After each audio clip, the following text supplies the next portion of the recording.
today's review is going to be Pathfinder. Now, most of you might have heard of this game. It is probably the biggest one right now at the moment in tabletop for America. As always, we're going to start out here with the cover art. I'm going to hold this up here because I have the book. Now, I rather enjoy the cover art here. It tells a pretty good story. You have a red dragon there and crumbling ruins with a fighter and a sorcerer going to battle with it. Kind of tells you something epic's going on. Are they going for treasure? Is a friend in danger? You don't know, but it's really cool and it draws you in toward the book. Now the book is hardcover, full glossy page, full color, good sturdy. We like that. That makes any book worth its money. Now the system of play on this book is the 3.5 or Open Gaming License, better known as D20. It's pretty common stuff and it's been used to death, really. I mean, I can't really think of many systems that haven't tried D20. Now, one of the unique things about Pathfinder versus anybody else is that Pathfinder can actually be found on Paizo's website for free. You can actually look it up and get the entire system yourself. But we're going to deal with a few notes here. Character creation happens a couple of ways. You can roll the D6s as always, which is pretty standard fare, or you can actually do a point buy system based on what your game master, in this case dungeon master, feels is necessary, as in low adventure, high adventure, epic adventure, and then you spend your points to generate your stats. Pretty simple and actually really quick and fun. Combat works much like it always has in the 3-gen combat system. You roll versus a set number to see if you hit your target, and then of course you can always alter it by skills or feats. Skills, of course, are made by checks using the D20, and feats add on to what you can do. There are things like Whirlwind, Meta Magic, which allows one to alter magic in its states, or Ensue Spell, which means that you can bypass components. That's actually pretty nice, and the feats really add to a good variety of your characters and your character classes depending on how you get. There's also racial traits and talents that go with many things. Now, speaking of this, we have races. Now, inside of Pathfinder, there are several races you're going to find, and these are pretty standard fare. You have the dwarfs, that's right, big bearded, burly chested, barbarianist almost, mining type dwarfs. The halflings, and yes, we are talking like J.R.R. Tolkien's The Hobbit. Halflings, the little people. Can't really beat that. I mean, I can't explain it better. The elves. There are very different types of elves, but since I'm dealing with the core rule book here, there's just one type of elf that they're dealing with. Humans. What can you say? You're a human. If you're watching this, you know exactly what you can do.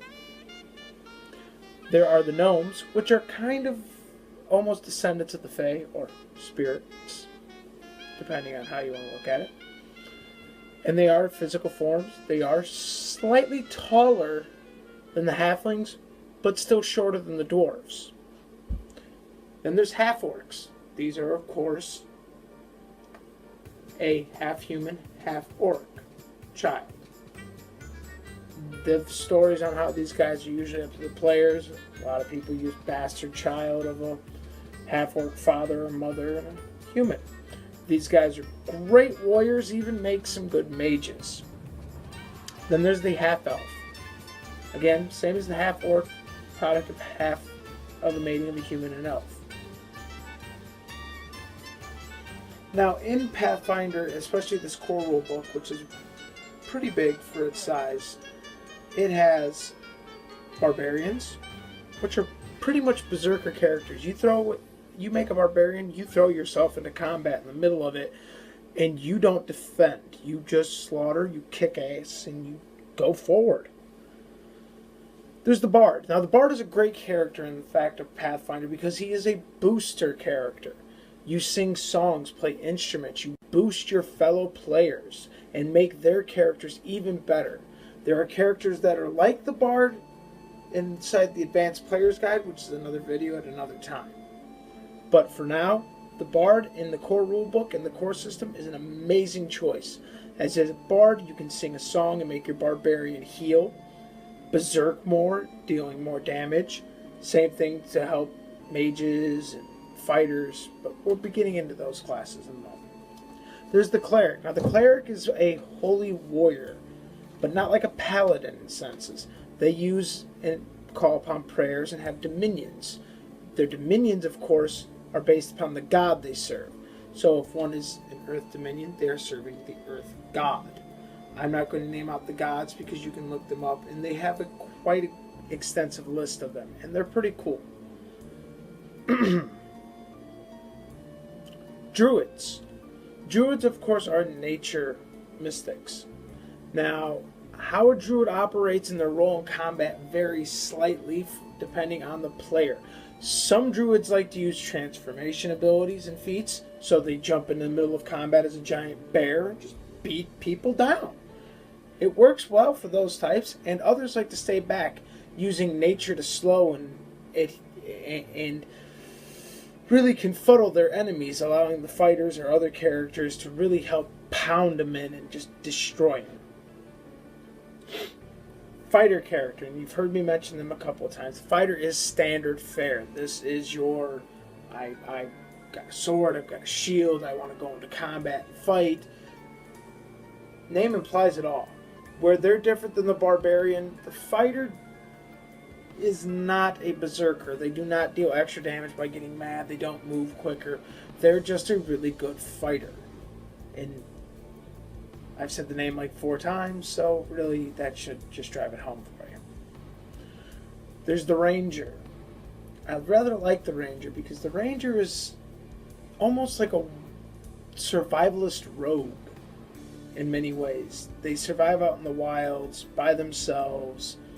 They like to typically hunt from long distance. Many, though, do become adept at close-range combat. Rangers can also get bonuses on enemies they fight. So if you're a ranger that likes to hunt orcs, you get a bonus on hunting orcs and damaging orcs. So they play a really good role in that for the party of being able to single out what you're dealing with, and sometimes even giving not only themselves but the team a little bit of a bonus. Once you get past the ranger, you have the monk. Now, the monks are really cool if you're into kung fu. They can harden their body. Their fists can be as strong as steel and actually damage full plate armor. They can become efficient with bow staffs, knives, daggers, swords, but they are just very spiritual fighters, which is cool. Next we have the Paladin. Now, Paladin is in fact a holy warrior, but much more so than the Cleric.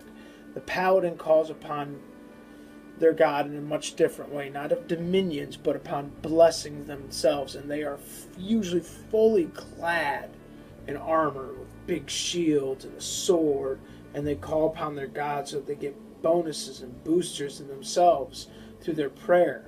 But they, like the Cleric, can only use these divine abilities if they stay faithful to their god, and thus inside the alignments of their god. So if your god's neutral, you must stay neutral. Rogues. Rogues are a great class and really awesome. They are just thieves, assassins. You can't say enough if you really want to be that shady type of character. They can be geared and built in many different ways inside Pathfinder, which is nice from the open gaming license. You can set your skills, your feats, racial skills. You can make a rogue that is a swashbuckling pirate if you'd want from your skills and selections.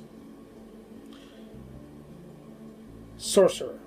Now, here's where we get into magic a little bit. Now, I'm not going to give you the spell list because if you know anything about gaming, you're going to probably know Dungeons and Dragons pretty well. And the spell feats and such in there are pretty much standard fare. You know, magic missile and such.